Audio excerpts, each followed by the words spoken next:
Salam sejahtera bagi kita semua. Channel Ari Tutorial menyapa kita kembali untuk menyampaikan informasi tentang bagaimana cara menentukan hasil seleksi P3K tahun 2021. Tes seleksi kompetensi tahap 1 digelar di 1124 lokasi tersebar di 500 kabupaten kota se-Indonesia. Bapak Ibu guru yang sedang berjuang untuk memenangkan seleksi P3K tahun 2021 khusus di tahap 1 ini, ada beberapa hal yang perlu diperhatikan. Mengenai kelulusan, peserta yang mencapai passing grade belum tentu lulus P3K tahap 1. Pelamar P3K pada seleksi kompetensi tahap 1 dinyatakan lulus jika nilai yang diperoleh memenuhi nilai ambang batas atau passing grade. Apabila pelamar P3K guru memiliki nilai akhir yang sama, penentuan kelulusan akhir secara berurutan didasarkan pada pertama, nilai kompetensi teknis yang paling tinggi. Yang kedua, apabila nilai kompetensi teknis paling tinggi masih sama, maka penentuan kelulusan akhir didasarkan pada nilai kumulatif kompetensi manajerial dan sosial kultural yang paling tinggi. Yang ketiga, jika nilai tersebut di atas masih sama, maka penentuan kelulusan akhir didasarkan pada nilai wawancara yang paling tinggi.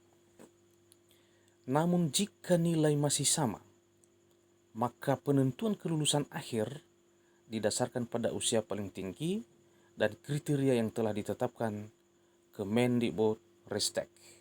Nah, untuk hal ini, perhatikan juga, silakan baca program pemerintah pada tahun 2022 tentang formasi P3K 2022.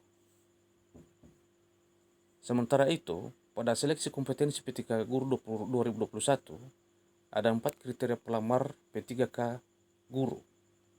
Yang pertama, pelamar P3K Guru yang memiliki sertifikat pendidik linear dengan jabatan yang dilamar mendapat nilai paling tinggi sebesar 100% dari nilai paling tinggi tes kompetensi teknis.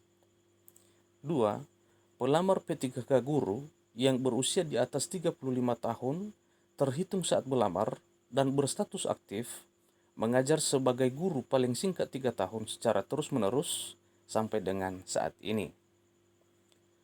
Berikut berdasarkan data Dapodik, mendapatkan tambahan nilai sebesar 15% dari nilai paling tinggi tes kompetensi teknis. 3. Pelamar P3K Guru dari penyandang disabilitas yang sudah diverifikasi jenis dan derajat disabilitasnya sesuai dengan jabatan yang dilamar mendapatkan tambahan nilai sebesar 10% dari nilai paling tinggi tes kompetensi teknis. 4. Pelamar P3K Guru dari THK 2, yaitu tenaga honorer kategori 2, dan aktif mengajar sebagai guru paling singkat 3 tahun secara terus-menerus sampai dengan saat ini. Berdasarkan data Dapodik, mendapatkan tambahan nilai sebesar 10% dari nilai paling tinggi tes kompetensi teknis. Berikut, pelamar P3K Guru 2021 mendapatkan tambahan nilai sebagaimana dimaksud dalam nomor 1 sampai dengan nomor 2 secara kumulatif. Pemberian nilai kompetensi teknis tidak lebih dari nilai paling tinggi kompetensi teknis sebesar 100%. Penentuan peserta lulus P3K akan dilakukan perankingan. Meski mencapai passing grade, juga belum tentu bisa lulus P3K Guru.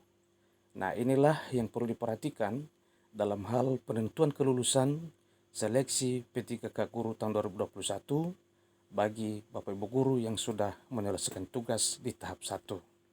Demikian informasi, sekiranya bermanfaat. Terima kasih.